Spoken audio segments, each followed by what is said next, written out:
여러분, 임진왜란이 끝나고 난 후에 다시 전란이 찾아왔어요. 그게 정유재란이죠. 만약에 그 정유재란에 이순신 장군이 명량해협에서 명량해전을 승리로 이끌지 않았다면 조선 역사는 달리 쓰여졌을 것입니다. 이순신 장군도 예상하고 있었지만 만약에 이 명량해협에서 패전하여서 우리의 수군들이 이제 남아있지 않게 된다면 일본 수군은 배를 몰고 서해를 통해서 올라가가지고 한강으로 들어가서 한양을 곧바로 칠 그런 계획을 가지고 있었다고 해요. 만약에 그 계획이 성공했다면 어떻게 되겠습니까? 다시 어쩌면 임진왜란보다 더 큰 전란의 화를 우리 조선 백성들이 다 입었을 것입니다. 그런 일이 있지 않도록 하나님께서는 그 때에 이순신 장군을 준비하신 거죠. 그렇게 말해도 과언이 아닙니다.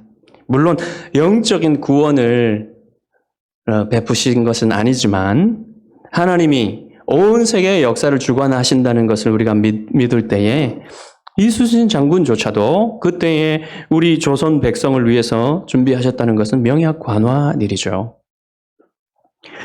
자, 요셉은 하나님이 오늘 본문에 보시면 하나님의 백성을 구원하시기 위해서 그때에 준비하신 사람입니다. 요셉이 오늘 이 본문에 보면 제국 정치의 무대에 등극하는 이야기가 나와요. 여러분, 요셉이 단순히 그냥 어떤 한 번의 기회를 잡아서 벼락출세한 그런 정치가가 아닙니다.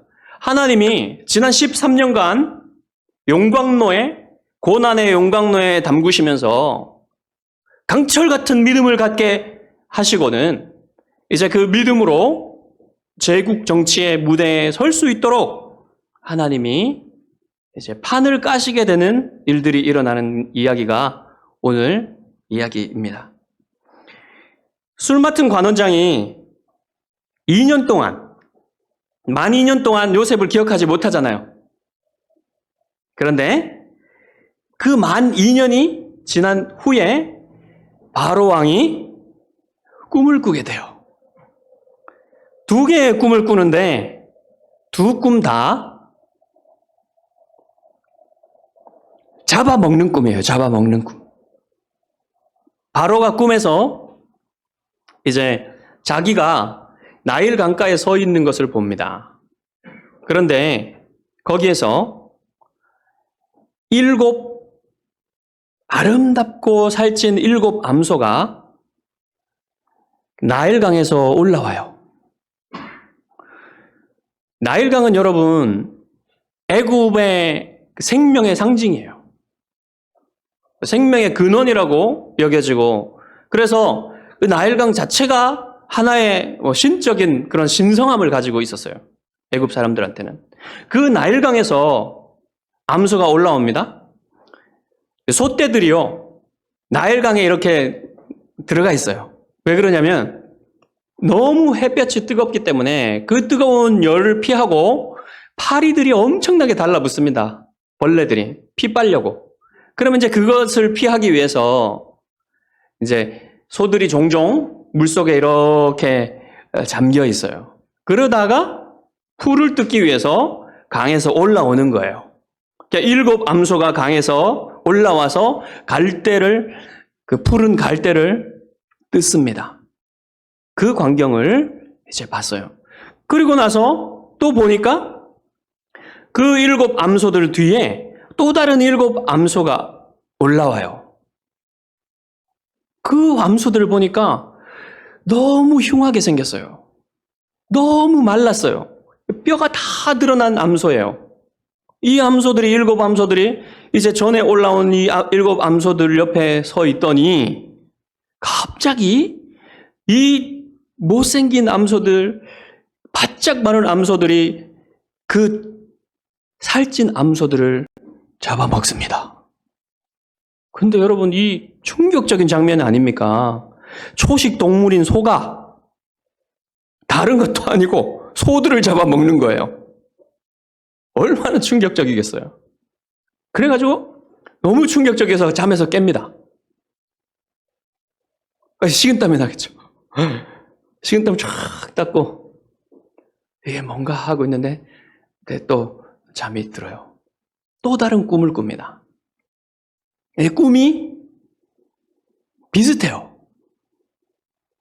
소가 이삭으로 바뀐 것 빼고는 비슷합니다. 이 꿈도 마르고 못생긴 이삭이 살찌고 아름다운 풍성한 이삭을 잡아먹는 꿈이에요. 네. 여기에 반복되는 것이 있어요. 일곱 이삭, 7 암소. 그 다음에 못생기고 흉하고 마른 것, 그리고 아름답고 살찐 것, 그리고 다 잡아먹히죠. 아름다운 것이 살찐 것이 마른 것에 잡아먹히는 이러한 반복되는 것이 있습니다.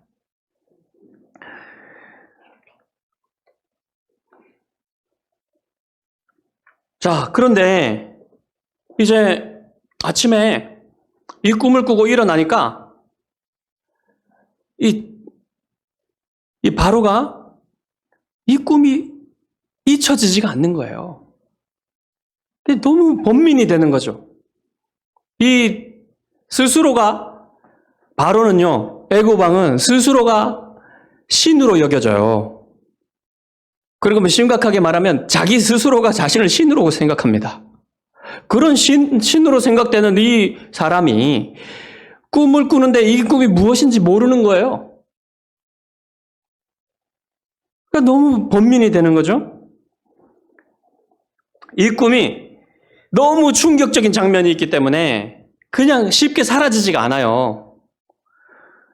여러분, 지난주에도 말씀드렸지만 애굽 사람들은 꿈을 통해 이 신계에 닿는다고 생각합니다. 특별히 자신이 신이라고 여겨지는 바로의 꿈은 이 신계의 어느 언저리에 이렇게 닿아서 이게 신적인 계시를 주는 것이라고 생각하기 때문에 이거 그냥 잊어버릴 수가 없어요. 바로가.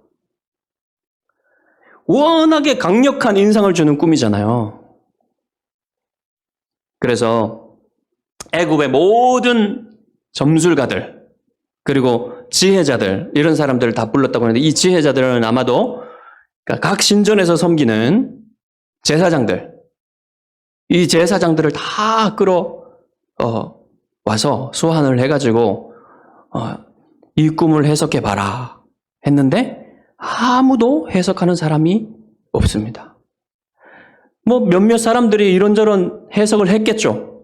그러나 바로의 마음이 드는 사람 하나도 없어요. 마음이 드는 해석은 하나도 없습니다. 그러니까 여러분, 이 고민이 더 깊어져요. 어쩔 줄 모릅니다. 자, 이제 이 어쩔 줄 모르는 상황, 바로의 얼굴이 일그러지고 심란한 그런 표정을 보니까 여러분, 애굽 왕궁 안의 분위기가 어떻겠습니까? 굉장히 심란하겠죠. 그 신하들도. 특별히 여러분, 술 맡은 관원장 어떻겠습니까? 바로의 가장 가까이에 있는 사람이잖아요. 이런 사람은 초긴장하게 되는 거예요. 불똥이 어디로 튈지, 누구한테 튈지 모르는 겁니다. 그런데 바로 그때 술 맡은 관원장의 내리에 스치는 사람이 있죠. 요셉이 딱 생각이 나는 겁니다. 여러분, 지난 2년 동안 술 맡은 관원장이 요셉을 기억하지 못한 것은 요셉에게는 고통이잖아요. 그렇지만 여러분도 눈치채셨겠지만 이것은 하나님의 섭리의 완벽한 타이밍입니다. 지난 2년 동안 하나님은 술 맡은 관원장의 기억을 꺼두셨어요. 근데 이 일로 말미암아 다시 요셉에 대한 기억의 스위치를 켜신 거예요. 그래서 술 맡은 관원장은 이제 자신이 보디발의 그 집에서 제하 감옥에 있을 때 있었던 일을 이렇게 얘기를 해줍니다. 조심스럽게. 저와 떡 맡은 관원장이 그때 갇혔을 때 한날에 한밤에 꿈을 같이 꿨는데 그 히브리 청년이 있었는데 노예 청년이 있었는데 그 청년이 해몽한 대로 모든 것이 저는 되어서 복직되고 떡 맡은 관원장은 달렸습니다. 이렇게 조심스럽게 바로에게 얘기를 하니까 바로가 급해요.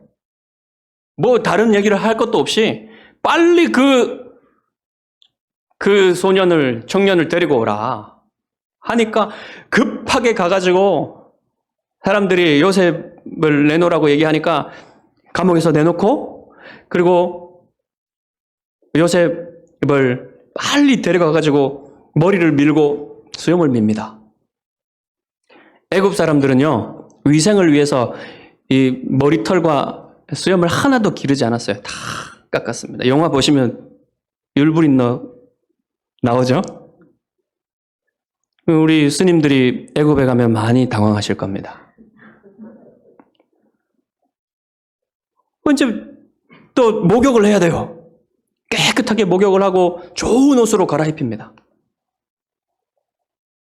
그리고 나서 바로 앞에 서는 것이죠.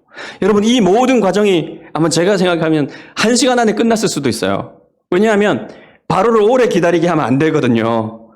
그러니까 막 요셉이 무슨 일이 일어나는지도 모르는 새에 머리가 깎이고 수염이 밀리고 뭐 좋은 옷을 입고 휘황찬란한 왕궁 앞에 서게 되는 것입니다. 바로는 단도직입적으로 요셉에게 묻습니다. 내가 한 꿈을 꾸었으나 그것을 해석하는 자가 없더니 들은즉 너는 꿈을 들으면 능히 푼다 하더라. 이 순간 여러분 요셉의 상황을 우리가 좀 더 깊이 이해해 볼 필요가 있습니다. 여러분 요셉은 어떤 상황입니까 지금? 지난 2년 이상 동안 지하 감옥에 갇힌 노예였잖아요. 노예도 낮은 신분인데 노예로서 지하 감옥에서 2년 이상 더 낮아진 겁니다. 낮아질래야 더 낮아질 수 없는 그런 낮은 사람.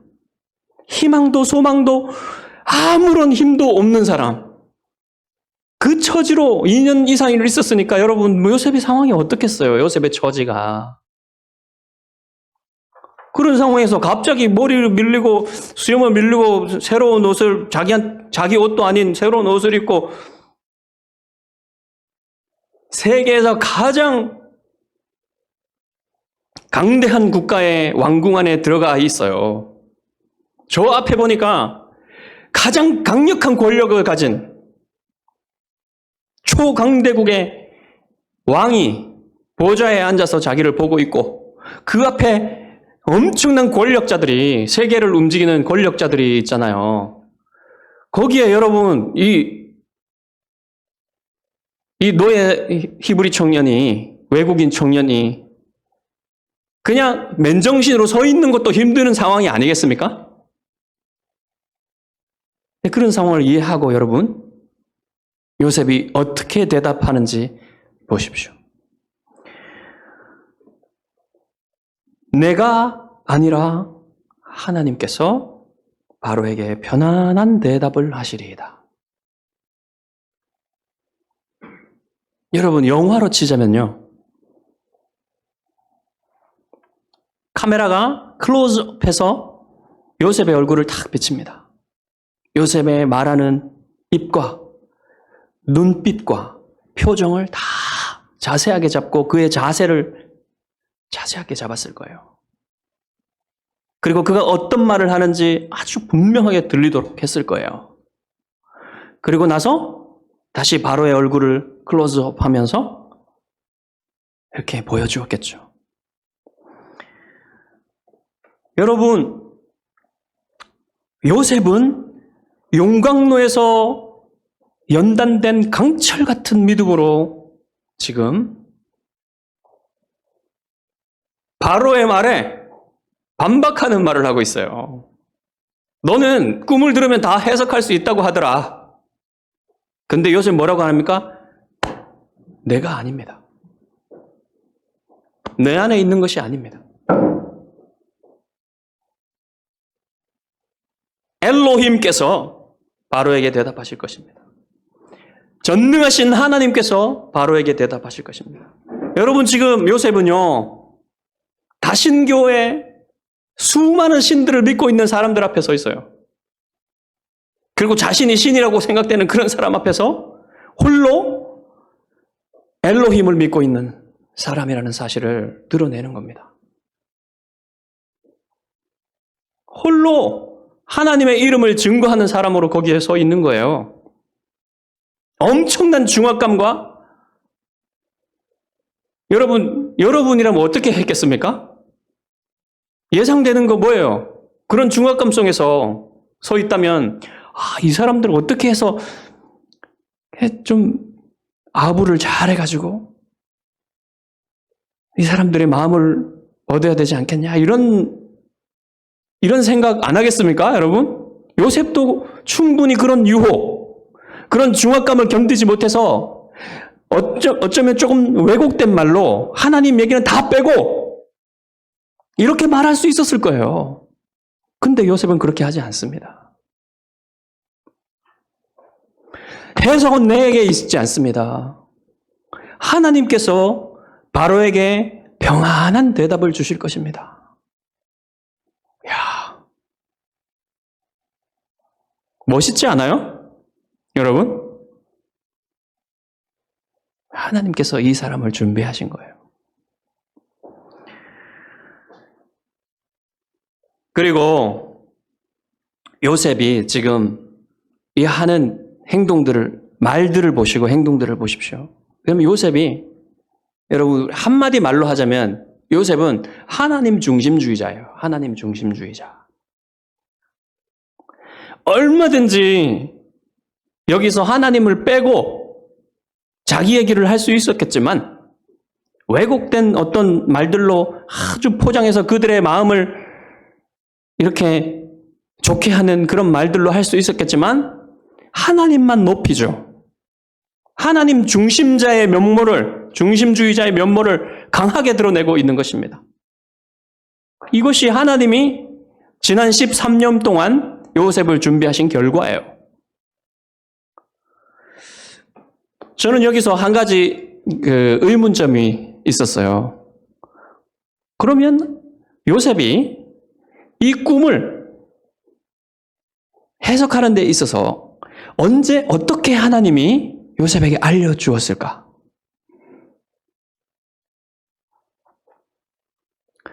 신비로 남아있죠, 이게. 성경에서 말해주지 않기 때문에. 근데 저는 이렇게 생각합니다. 바로가 자기 꿈을 얘기해 줄 때, 설명해 줄 때, 요셉이 그것을 들으면 그것을 꿰뚫어 볼 수 있는 통찰력과 지혜를 하나님이 주시는 것, 그런 방식으로 했을 거예요. 여러분, 다니엘의 경우도 있죠. 다니엘의 경우에는 느부갓네살이 꿈을 말해주지 않잖아요. 그러면 어떻게 되겠습니까? 하나님이 다니엘의 경우에는 그 꿈을 똑같이, 느부갓네살이 꾼 꿈을 똑같이 보여주셔야 되죠. 보여주고 또 그 꿈의 해석까지 알려주셨을 겁니다. 그런데 요셉의 경우에는요, 그 꿈의 상징들이 무슨 뜻인지를 볼 수 있는 통찰력을 주시면 되는 거예요. 아마 이런 식으로 되었을 것입니다. 자, 이제 요셉의 대답을 들은 바로는 요셉에게 자기가 꾼 꿈을 이제 설명해 주죠. 이제 쭉 설명해 주는데, 앞에 점술가들과 현인들에게 말했던 꿈과 똑같이 얘기를 하지만 더해지는 것이 있어요. 19절 하반절에 보시면, 그같이 흉한 것들은 애굽 땅에서 내가 아직 보지 못한 것이라.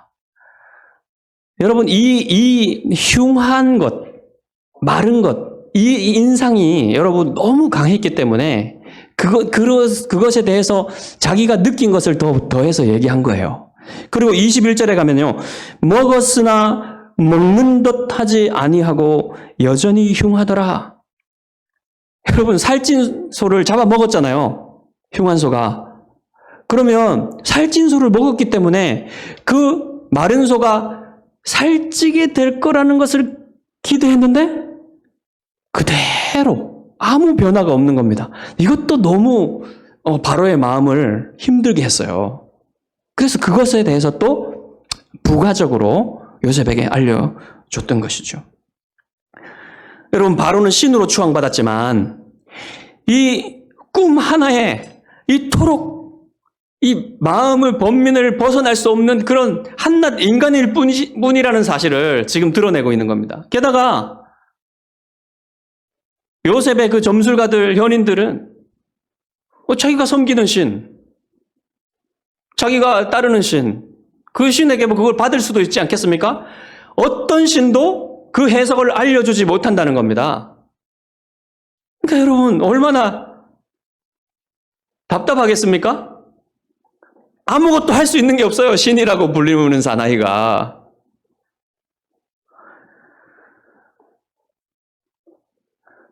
그래서 25절부터 32절까지는 바로의 꿈에 대한 요셉의 해석인데요. 요셉이 이제 바로의 꿈을 해석하면서 하나님의 이름을 4번이나 반복해서 말해요. 여러분 사실 한번 보십시오. 이 꿈의 내용에 하나님의 이름이 나옵니까? 하나님에 대한 상징이 나옵니까? 아무것도 없죠. 그래서 여러분 요셉이 하나님 빼고 얘기해도 아무런 문제가 없어요. 근데 이것은 하나님이 바로에게 주신 꿈이고 하나님이 앞으로 행하실 일들을 바로에게 보여주신 것이고 두 번 겹쳐서 꾼 것은 하나님이 반드시 이루실 것을 얘기한 것이고 그리고 하나님이 속히 이것을 행하실 것이라는 사실을 강조해서 얘기해야만 했습니다. 요셉에게는 이것이 이 꿈의 모든 것이에요. 이것을 강조하는 것이. 여기에도 여러분 요셉이 하나님 중심주의자라는 사실이 드러나죠. 요셉은 자기를 드러내지 않고 다른 사람보다도 하나님 중심으로 모든 것을 바라보며 하나님 중심으로 해석합니다. 그리고 하나님의 영광을 위해서 서 있어요. 거기에.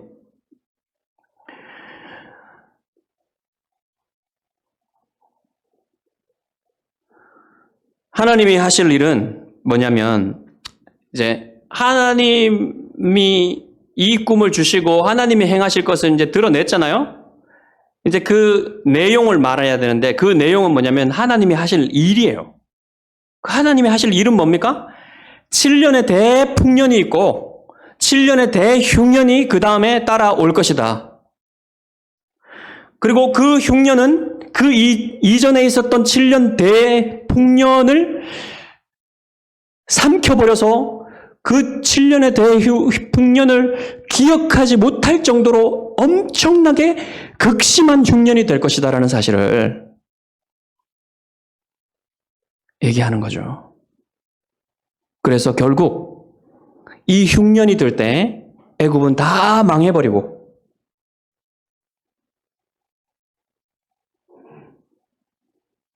그렇게 되어서 이제 끝날 것이다라는 사실을 이제 말하면서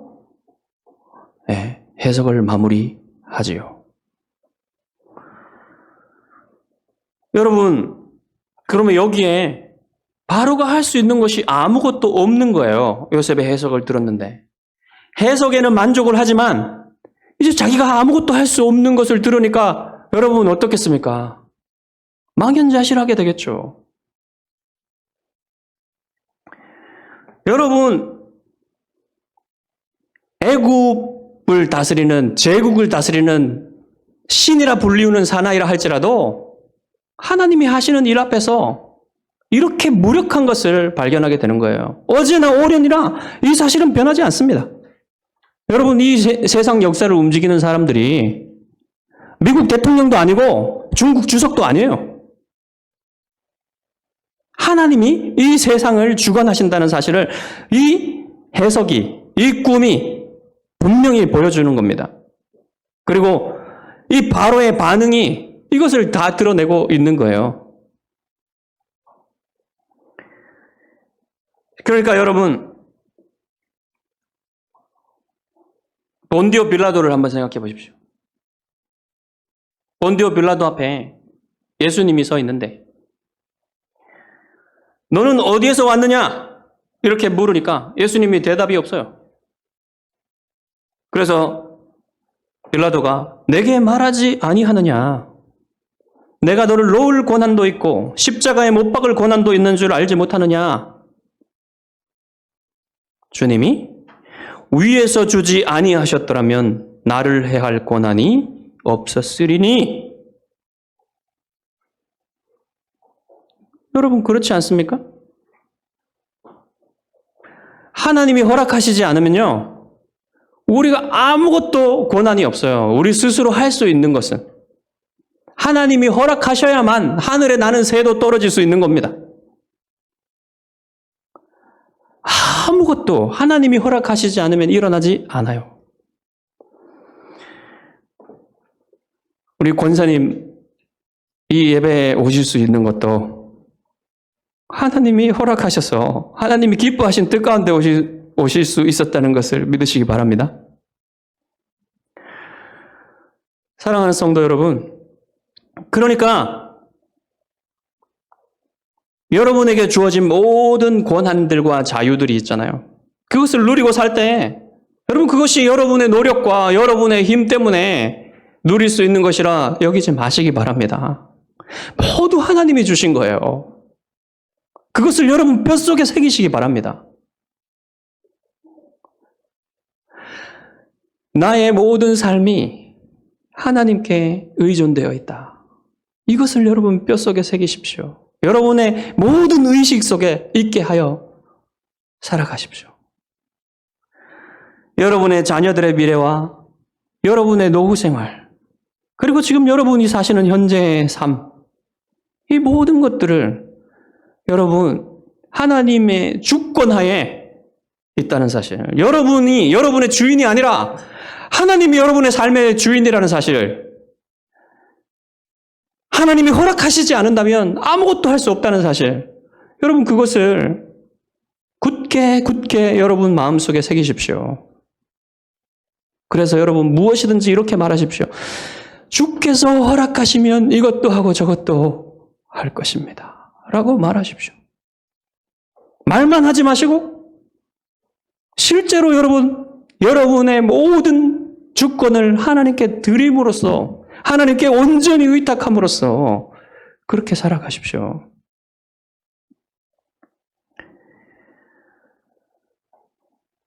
여러분, 그렇게 하지 않으면 금세 교만해져서 자기의 삶이 자기의 노력과 자기의 힘과 자기의 지혜에 달려있는 줄 알고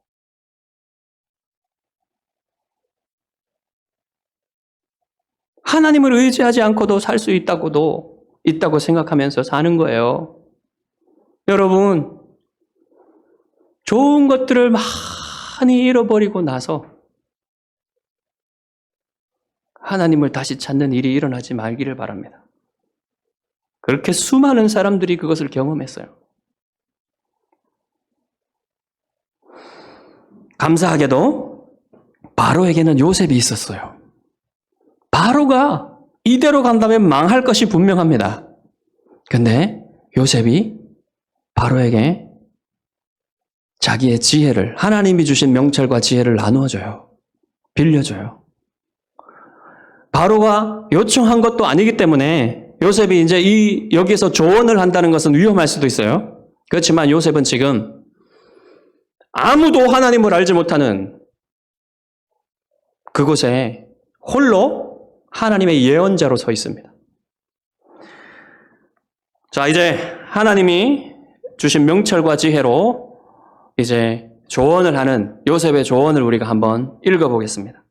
33절부터 36절 우리 한번 같이 읽어볼까요? 33절부터 36절 읽어보겠습니다. 같이. 이제 바로께서는 명철하고 지혜 있는 사람을 택하여 애굽 땅을 다스리게 하시고 바로께서는 또 이같이 행하사 나라 안에 감독관들을 두어 그 7해 풍년의 애굽 땅의 5분의 1을 거두되 그들로 장차 올 풍년의 모든 곡물을 거두고 그 곡물을 바로의 손에 돌려 양식을 위하여 각 성읍에 쌓아두게 하소서. 이와 같이 그 곡물을 이 땅에 저장하여 애굽 땅에 임할 7해 흉년에 대비하시면 땅이 이 흉년으로 말미암아 망하지 아니하리이다.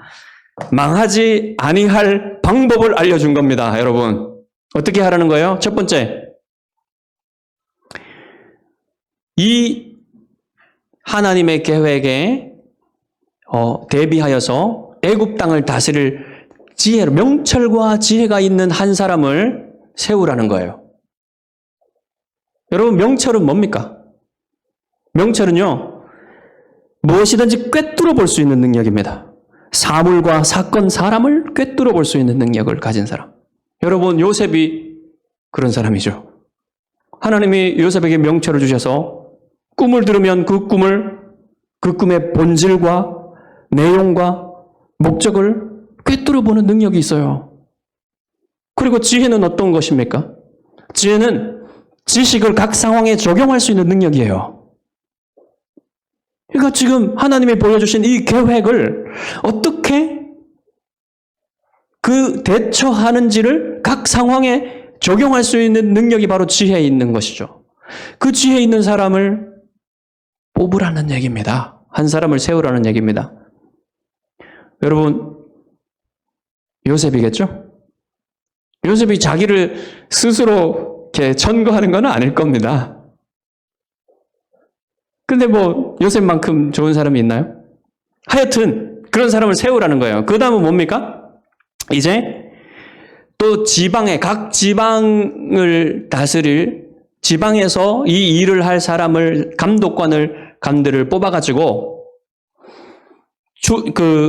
7년 대풍년 때 추수하여 드린 곡식의 20%를 세금으로 거두어서 각 지방의 저장고에 채워 두어서 흉년 때 양식을 삼게 하라는 겁니다.